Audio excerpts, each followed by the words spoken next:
Hello everyone. Today we will be talking about the most important and the most frequently asked question, the cohort study. In the previous video we have talked about the case control study, which is one type of the analytical epidemiological study, and today we will be talking about the second type, the cohort study. The other names for cohort study are prospective study, longitudinal study, incidence study and forward looking study. ये हमारा MCQ हो सकता है exams में community medicine के paper के लिए या फिर AIP जेट के लिए भी.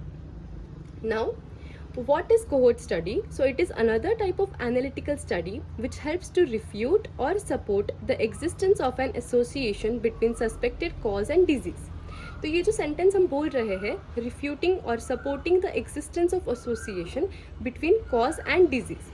तो जो हम लोग सबसे पहले हम लोगों ने बात की प्रीवियस 2 वीडियोस में कि जो कॉजल हाइपोथेसिस, जिसे को हम लोग इटियोलॉजिकल हाइपोथेसिस की बात कर रहे थे, उन्हीं को हम लोग टेस्ट करते हैं हमारे एनालिटिकल एपिडेमियोलॉजिकल स्टडीज़ में. और उनको टेस्ट करना मतलब जो हमारा हाइपोथेसिस हमने फॉर्म किया है उसको आइदर एक्सेप्ट करना और रिजेक्ट करना. तो ये दोनों जो काम है एक्सेप्ट और रिजेक्ट करने का, ये हमारे एनालिटिकल स्टडीज़ के हेल्प से हम कर सकते हैं, जो कि केस कंट्रोल स्टडीज़ है और कोहोर्ट स्टडी है. तो case control study basically was a retrospective study, जिसमें हम लोग जो लोगों को डिजीज़ ऑलरेडी हुई थी उनके पास्ट में जा रहे थे. और अभी कोहोर्ट स्टडी में हम लोग एक प्रोस्पेक्टिव वे में स्टडी करेंगे, जिसमें कि हम लोग ऐसे ग्रुप ऑफ लोगों को लेंगे जिनको डिजीज़ नहीं है अभी, और हम उनको इन अ फ्यूचर या फिर फॉरवर्ड एस्पेक्ट में देखेंगे कि वो लोग डिजीज़ डेवलप करते हैं या नहीं करते. So the distinguishing features of a cohort study are, तो हम लोग जो सैलिएंट फीचर्स की बात करते हैं वो सबसे पहले उसमें 3 पॉइंट्स है. तो सबसे पहला पॉइंट है कि cohorts are identified prior to the appearance of disease under investigation. तो इसे हम कंपेयर करते जाएंगे बीच बीच में केस कंट्रोल के साथ, ताकि आपको अच्छे से याद रहे. तो केस कंट्रोल के केस में हमारा जो ग्रुप था, केसेस का ग्रुप, वो लोग ऐसे थे जिनमें ऑलरेडी वो डिजीज़ प्रेजेंट है. लेकिन कोहोर्ट्स जो होते हैं वो ऐसे लोग होते हैं जिनमें डिजीज़ नहीं होती. यही खासियत है कोहोर्ट स्टडी की. इसमें प्रायर जो हम लोग का स्टडी ग्रुप है उन लोगों को डिजीज़ नहीं होती. They are always free from disease. Now, the study groups so defined are observed over a period of time to determine the frequency of the disease among them. तो ये जो हमारे स्टडी ग्रुप्स है, इन लोग को हम over a period of time इनको follow करेंगे, इनको ऑब्जर्व करेंगे, इन पे स्टडी करेंगे और देखेंगे कि इनमें हमारा जो डिजीज़ ऑफ इंटरेस्ट है वो उनको डेवलप हो रहा है या नहीं हो रहा है. This study proceeds forward from the cause to effect. तो जैसे हमने केस कंट्रोल में बात किया था कि जो स्टडी है वो प्रोसीड होता है from effect to cause. Effect मतलब है हमारा डिजीज़, कॉज मतलब है जो रिस्क फैक्टर था या जो पॉजिटिव फैक्टर था वो कॉज था. तो वो केस में इफेक्ट से कॉज की तरफ जा रहे थे और यहाँ पे हम लोग कॉज से इफेक्ट की ओर जा रहे हैं. इसे हम लोग एक बार एक डायग्राम से अच्छे से समझ लेंगे. ये बहुत इंपॉर्टेंट डायग्राम है, डिज़ाइन है actually to understand the cohort study. इसमें हम लोग एक पॉपुलेशन को डिफाइन करते हैं और वो पॉपुलेशन में से हम लोग ऐसे लोगों को सिलेक्ट करेंगे जिनमें डिजीज़ नहीं है. तो हमारे कोहोर्ट स्टडी का सबसे पहला क्राइटेरिया जो हमें याद रहना चाहिए वो ये है कि पीपल विदाउट डिजीज़. अभी उसमें हमारा मेन एम है ये देखना कि वो लोग एक्सपोज हो रहे हैं, जो लोग एक्सपोज हो रहे हैं और जो लोग एक्सपोज नहीं हो रहे. तो जो एक्सपोज हो रहे हैं उन लोगों में डिजीज़ हो रही है या डिजीज़ नहीं हो रही. सिमिलरली जो लोग एक्सपोज नहीं हो रहे हैं, ये हम लोग एक्सपोज की किस चीज़ की बात कर रहे हैं, तो रिस्क फैक्टर्स की बात कर रहे हैं. फॉर एग्जांपल जो हमने लंग कैंसर और स्मोकिंग का एग्जांपल दिया था वो हम यहाँ पे भी अप्लाई कर सकते. तो जो लोगों में ऑलरेडी लंग कैंसर नहीं है वो लोग अगर स्मोकिंग को एक्सपोज हो रहे हैं तो उनमें डिजीज़ है नहीं है. जो लोग स्मोकिंग को एक्सपोज नहीं हो रहे हैं फिर भी उन लोगों में डिजीज़ हो रही है या नहीं हो रही. तो ये जो हमारा डिज़ाइन है ये बहुत इंपॉर्टेंट है. ये हम एग्ज़ाम में भी ड्रॉ करना है और इसे हमें याद भी रखना है, जिससे कि हमें जो बेसिक कंसेप्ट है कोहोर्ट स्टडी का वो समझ में आए. Now defining the cohort. So cohort is defined as a group of people who share a common characteristic or experience within a defined time period. तो कोहोर्ट्स ऐसे लोग होते हैं, ऐसे ग्रुप ऑफ पीपल होते हैं जो लोग कुछ ना कुछ कॉमन कैरेक्टरिस्टिक या एक्सपीरियंस शेयर कर रहे हैं विद इन एक टाइम पीरियड. तो इसमें एग्जांपल हो सकता है बर्थ कोहोर्ट्स का. तो बर्थ कोहोर्ट्स ऐसे लोग होते हैं जो एक ही दिन पे बॉर्न हुए हैं. फिर दूसरा एग्जांपल है एक्सपोजर कोहोर्ट्स का. तो ऐसे लोग जो एक सिमिलर ड्रग को, सिमिलर वैक्सीन को एक्सपोज हो रहे हैं. थर्ड एग्जाम्पल है मैरिज कोहोर्ट्स का। ये ऐसे ग्रुप ऑफ लोग हैं जो लोग एक ही दिन पे जिनका मैरिज हुआ है, या फिर एक ही टाइम पीरियड के बीच में जिन लोग का मैरिज हुआ है, तो ये हमारे कोहोर्ट्स के एग्जाम्पल होते हैं। The comparison group may be the general population from which the cohort is drawn, or any other group with little or no exposure to the substance in question but otherwise similar। तो यहाँ पे भी हमारे दो group तो बन ही रहे हैं, जैसे हमने इसमें देखा कि एक एक्सपोज ग्रुप है, एक नॉट एक्सपोज ग्रुप है। तो ये जो है दोनों ग्रुप्स, दोनों में कुछ ना कुछ सिमिलैरिटी तो होनी ही चाहिए, बिकॉज हम लोग दोनों को कंपेयर करना चाहते हैं, तो दोनों में कुछ ना कुछ होमोजेनिसिटी रहेगी। बस फ़र्क इतना रहेगा कि एक को एक्सपोजर है रिस्क फैक्टर का और एक को बिल्कुल एक्सपोजर नहीं है या फिर मिनिमल एक्सपोजर है। So now indications for cohort study. So when there is good evidence of association between exposure and disease. Second, when the exposure is rare but incidence of disease is high among the exposed. Third, ample funds are available. And fourth, the follow-up is easy. Because it is a prospective study और हमें उनको एक over a period of time हमें उनको observe करना है या फिर उन पर स्टडी करना है, तो हमें बार बार उन लोगों का फॉलोअप चाहिए रहेगा, इसीलिए फॉलोअप ईजी होना चाहिए। नाउ केस कंट्रोल और कोहोर्ट में जो मेजर डिफरेंस है वो क्या है कि केस कंट्रोल स्टडी में एक्सपोजर और डिजीज़ जो है वो ऑलरेडी हो चुकी है, क्योंकि हम लोग केस कंट्रोल स्टडी में ऐसे लोग ले रहे हैं जिन लोगों को डिजीज़ ऑलरेडी है और हम लोग बैक इन द टाइम जाके देख रहे हैं कि वो लोग एक्सपोज हुए थे या नहीं हुए थे। While in the cohort study, only exposure has occurred and disease has not। यहाँ पे हम लोग ऐसे लोगों पे स्टडी कर रहे हैं जिन लोगों को डिजीज नहीं है और उसमें दो ग्रुप्स बन रहे हैं, एक को एक्सपोजर है, एक को एक्सपोजर नहीं है। तो ऐसे लोग जिनको डिजीज नहीं है और उनमें दो ग्रुप बन रहे हैं, जिनको एक्सपोजर है और जिनको एक्सपोजर नहीं है। अब इसका फ्रेमवर्क जो है कोहोर्ट स्टडी का वो कैसे है, सबसे पहले हम लोग बात करेंगे कोहोर्ट्स। तो कोहोर्ट्स जो है वो एक तो एक्सपोज हो रहे हैं या फिर एक्सपोज नहीं हो रहे, तो ये है कोहोर्ट्स जो एक्सपोज हो रहे हैं और जो एक्सपोज नहीं हो रहे। फिर जिसमें कोहोर्ट्स में डिजीज़ हो रही है या नहीं हो रही है, सिमिलरली इनमें भी डिजीज़ हो रही है या नहीं हो रही है। तो जो लोग एक्सपोज्ड है उनमें डिजीज़ है नहीं है, जो लोग नहीं एक्सपोज्ड है उन लोगों में डिजीज़ है नहीं है, तो फाइनली उनका टोटल निकालेंगे। तो ये जो फ्रेमवर्क है ये केस कंट्रोल के लिए थोड़ा अलग था और यहाँ पे थोड़ा अलग है। तो मैंने आपको वहाँ पे भी कहा था कि हमें ये वेरिएबल्स जो है इनका पोजीशन प्रॉपर अच्छे से याद रखना है, जिससे कि पेपर में कुछ गड़बड़ ना हो फॉर्मूला डिराइव करते वक्त।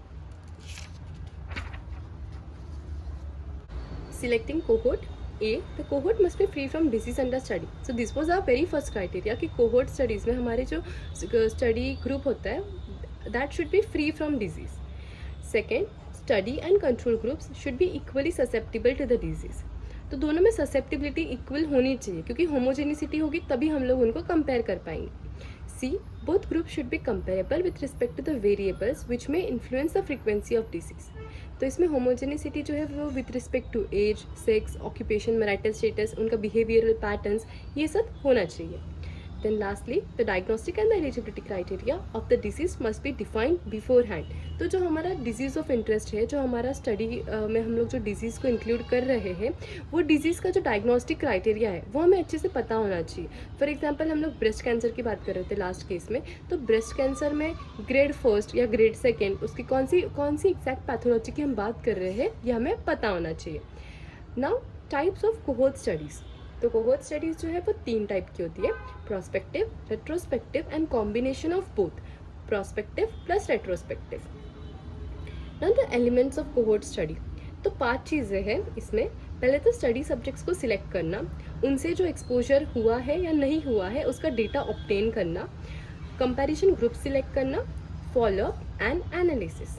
तो सबसे पहले सिलेक्ट करेंगे स्टडी सब्जेक्ट्स को, तो वो जनरल पॉपुलेशन से कर सकते हैं या फिर स्पेशल ग्रुप्स हो सकते हैं। तो जनरल पॉपुलेशन में से जो लोग सेम जोग्राफिकल एरिया में रिसाइड करते हैं, पॉलिटिकल और एडमिनिस्ट्रेटिव एरियाज़, तो वो सेम एरिया में से सेम डेमोग्राफी में से जो लोग रह रहे हैं उनको हम लोग ऐसे स्टडी सब्जेक्ट ले सकते हैं। या फिर स्पेशल ग्रुप्स, जैसे कि सिलेक्ट ग्रुप्स में है doctors, nurses, lawyers, teachers, civil servants. तो ये लोग ऐसे लोग होंगे जो लोग सेम इंटेलेक्चुअल लेवल पे रहेंगे, या फिर जो लोगों का एक्सपोजर सेम होगा स्ट्रेस से, या फिर जो भी सारे उनके अलग अलग डोमेन्स है वो लेवल पे। ना group exposure group, so expose to the similar physical, chemical और अदर डिजीज एजेंट्स। तो जैसे कि एग्जांपल है, जो लोग इंडस्ट्रीज़ में काम करते हैं, जो लोग कॉटन फील्ड में काम कर रहे हैं, जो लोग माइनर्स हैं, तो ये सारे लोग एक्सपोजर ग्रुप्स में हम लोग इनको ले सकते हैं। Now second is obtaining the data on exposure. तो अभी हमने ग्रुप तो सिलेक्ट कर लिया है, अभी वो लोग एक्सपोज हो रहे हैं या नहीं हो रहे हैं, और जो हो रहे हैं वो कितने डिग्री से एक्सपोज हो रहे हैं और कितने लेवल से एक्सपोज हो रहे हैं, ये भी हमारे लिए जानना इंपॉर्टेंट है। तो इन्फॉर्मेशन हम लोग कैसे लेंगे? तो कोहोर्ट मेंबर्स से हम लोग क्वेश्चनर्स और इंटरव्यूज़ के फॉर्म में लेंगे। उसके बाद हम लोग रिकॉर्ड्स रिव्यू कर सकते हैं, जो मेडिकल रिकॉर्ड्स होते हैं उनसे भी हमें बहुत सारी इन्फॉर्मेशन मिल सकती है उनके एक्सपोजर के बारे में। दूसरा है मेडिकल इन्फॉर्मेशन और स्पेशल टेस्ट्स। तो example ECG, BP, serum cholesterol.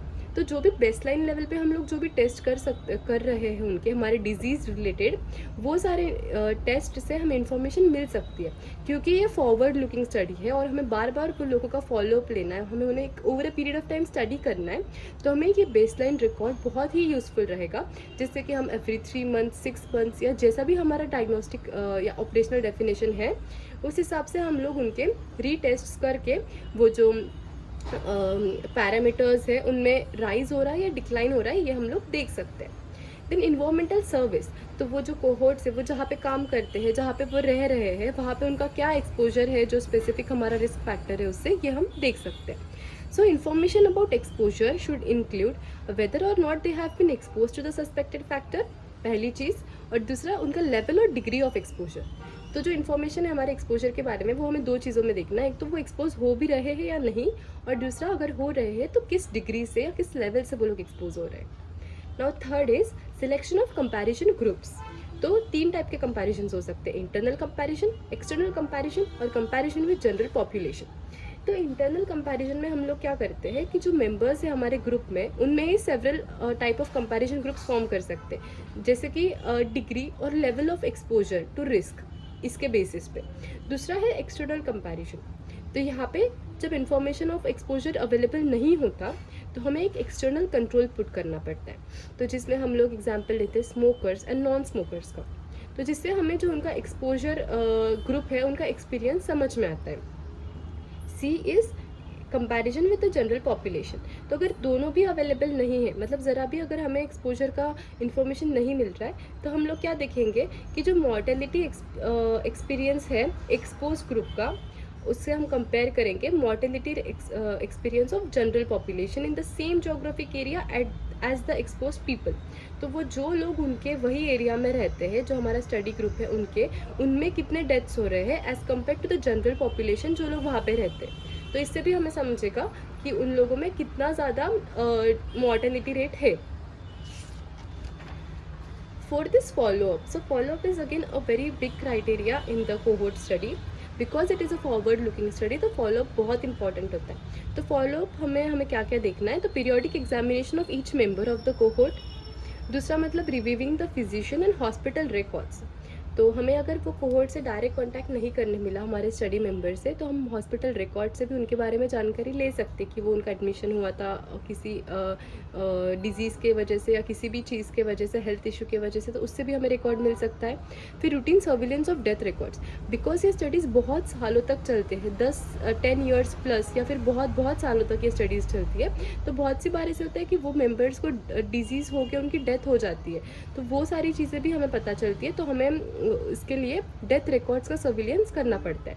Then mailed questionnaires and telephone calls, home visits, तो ये सारी चीज़ें हमें करनी होती है हमारे ग्रुप मेंबर्स और स्टडी मेंबर्स के एक्सपोजर को जानने के लिए या उनकी डिजीज़ कंडीशन को जानने के लिए।